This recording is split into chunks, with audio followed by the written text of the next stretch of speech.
به کجا می توانم بروم؟ ملاقات با وکیل.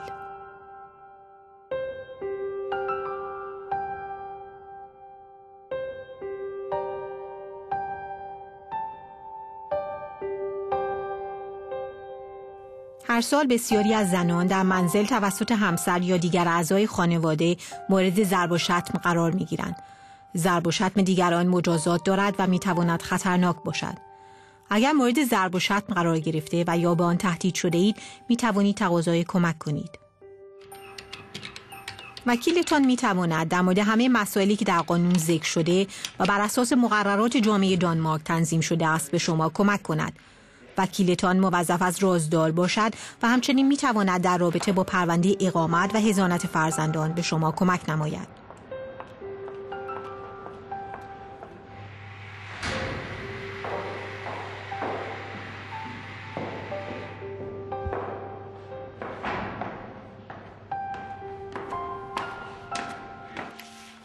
مهم است در صورتی که شما و همسرتان در خصوص جدایی، طلاق یا حضانت فرزندان به توافق نرسیده اید وکیلی بگیرید.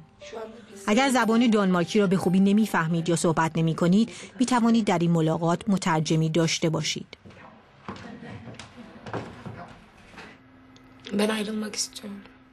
می‌خوام طلاق بگیرم. خب شوهرت هم همین نظرشه؟ موافقه؟ Hayır, kesinlikle istemez herhalde. نه فکر نکنم که بخواد. Okay. Efter dansk ret har du krav på separation. Det er ikke noget med, at man skal opfylde nogle bestemte betingelser eller noget andet. I Danmark har du retskrav på separation. بر طبق قانون دانمارک حق داری جدا بشی. اینطور نیست که باید شرایط خاصی رو داشت. در دانمارک جدا شدن حق قانونی توئه. Yani ayrı yaşamak veya boşanmak. Her insanın bunu açma hakkı var.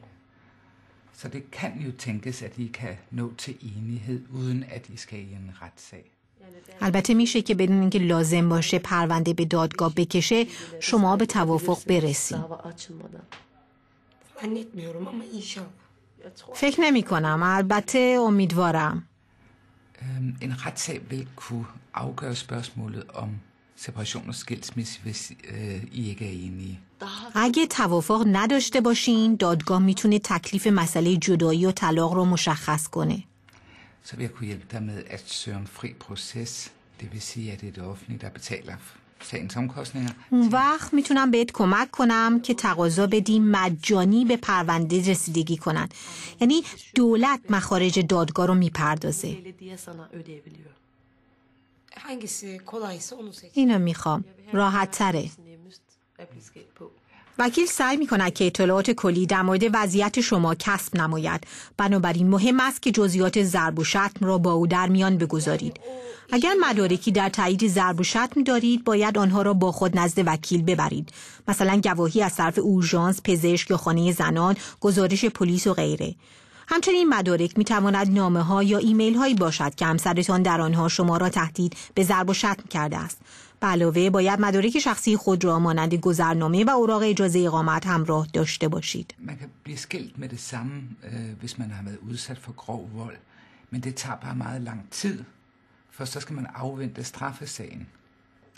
اگه شخص بدجور کتک خورده باشه میتونه بلافاصله طلاق بگیره، اما وقت خیلی زیادی میبره چون باید منتظر پرونده کیفری همسرش بمونه. Boşanmaktan önce daha kolay. Yani benim sormak istediğim bir mahkeme davası ne demek? پرونده دادگاه اصلا یعنی چی؟ En straffesag mod din mand, der vil du blive indkaldt som vidne. Det vil sige, at politiet kommer hjem til dig med en indkaldelse. Og jeg vil kunne gå med dig i retten.